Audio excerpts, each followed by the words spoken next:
We understand that people are in the dark, whether it's in government or event organizers, professional sports team, people who are running convention centers. There's a big challenge and a gap in data.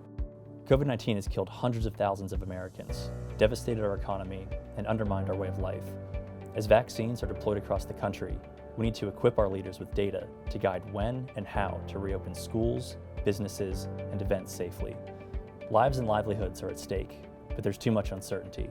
And when leaders don't have the data, they lack the ability to define a clear path to recovery.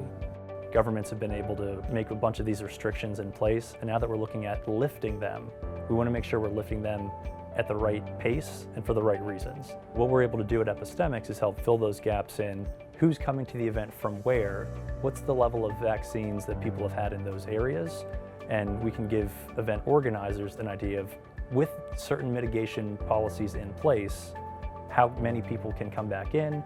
What if you were going to wait a month and had more immunity? Could you have 10,000 more people at your event? With our simulations, we can dive deep into, well, what's the contact rate at the event?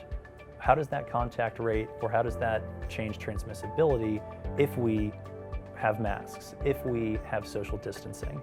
And so the event organizer can identify, here's the safety precautions that we've put in place that enable us to have an event of this size at this time of the year based on how many people are immune in a population.